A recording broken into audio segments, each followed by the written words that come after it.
இயேசு கிறிஸ்துவின் நாமத்தினாலே உங்களை நான் வாழ்த்தி வரவேற்கிறேன். இந்த தினமதிலும் கூட நம்ம ஆண்டவருடைய ஒரு வார்த்தை நம்ம பார்க்கலாம். ஆபகுக்கு புத்தகத்தில் 3வது அதிகாரத்தில் 17வது வசனத்தில் பார்த்தீங்கன்னா, அத்திமரம் துளிர் விடாமற் போனாலும், திராட்சை செடிகளில் பழம் உண்டாகாமற் போனாலும், ஒலிவ மரத்தின் பலன் அற்று போனாலும், வயல்கள் தானியத்தை விளைவியாமற் போனாலும், கிடைகளில் ஆட்டு மந்தைகள் முதலற்று போனாலும், தொழுவத்திலே மாடுகள் இல்லாமற் போனாலும், நான் கர்த்தருக்குள் மகிழ்ச்சியாயிருப்பேன், என் ரட்சிப்பின் தேவனுக்குள் நான் களி கூறுவேன் அப்படின்னு சொல்லிட்டு இந்த வசனம் சொல்லுது.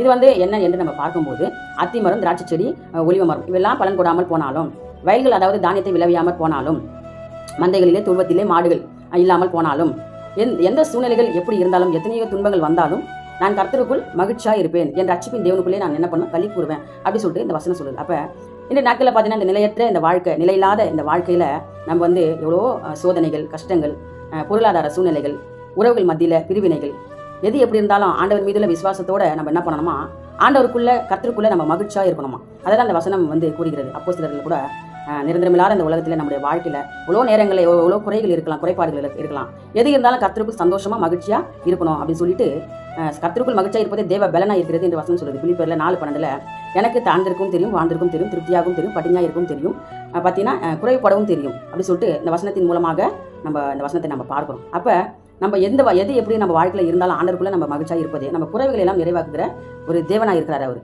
அப்போ சூழ்நிலைகளை கண்டு நம்ம என்ன பண்ணக்கூடாது, சோர்வடைந்து போகக்கூடாது, பயப்படக்கூடாது. பார்த்தீங்கன்னா இந்த மாதம் ஃபுல்லாக நம்மளை வழி நடத்தின தேவன். நம்ம வாழ்க்கையில் அநேக குறைவுகள் இருக்கலாம், குறைவுபட்டிருக்கலாம், பட்டாக்குறைகள் இருந்திருக்கலாம். ஆனாலும் கூட ஆண்டவர் இந்த மாதம் இந்த வருஷத்தில் பார்த்தீங்கன்னா பாதி மாதத்தை கடக்க ஆண்டவர் கிருபை செய்திருக்கிறார். அதனால் ஆண்டவருக்கு நம்ம நன்றி செலுத்தணும். நம்ம ஜீவனோடு இருக்கிறதே பெரிய விஷயம். நம்ம பார்த்தீங்கன்னா வியாதி இல்லாத இருக்கிறதே நம்ம ஒரு பெரிய விஷயம். ஆண்டவருக்கு நம்ம வெளியில் போனால் வீடு திரும்புறது ஒரு பெரிய ஆண்டவருடைய கிருபை தான். இதெல்லாம் ஆண்டவரோட கிருபை தான். அப்போ ஆண்டவருக்கு நம்ம நன்றி செலுத்தணும். நம்ம ஜெபிக்கலாமா? ஸ்தோத்திரம் ஆண்டவரே, நன்றி செலுத்திக்கிறோம்ப்பா. எங்கள் வாழ்க்கையில் சூழ்நிலைகள் எதுவாக இருந்தாலும் என் தேவன் அப்பா ஸ்தோத்திரம். நாங்கள் உமக்குள்ளாக மகிழ்ச்சியாகவும் என் ரட்சிப்பின் தேவனுக்குள்ளாக நாங்கள் களி கூறவும் என் தேவன் எங்களுக்கு கிருபை பாராட்டும்படியாக நாங்கள் ஜெபிக்கிறோம். சூழ்நிலைகள் எதுவாக இருந்தாலும் நாங்கள் பயப்படக்கூடாது, சோர்ந்து போகக்கூடாது. எப்பொழுதுமே உமக்குள்ளாக நாங்கள் சந்தோஷமாக இருக்க, மகிழ்ச்சியாக இருக்க என் தேவன் கிருபை செய்யுங்கப்பா. அப்பா ஸ்தோத்திரம். ஒவ்வொரு சகோதர சகோதரிகளை என் தேவன் ஆசீர்வதிக்கும்படியாக நாங்கள் ஜெபிக்கிறோம். ஜெபத்தை ஆசீர்வதிங்க, இயேசுவின் நாமத்தில் நான் ஜெபிக்கிறோம். எங்கள் ஜீவனுள்ள நல்ல பிதாவே, ஆமென், ஆமென். God bless you. கர்த்தர் உங்களை ஆசீர்வதிப்பார்.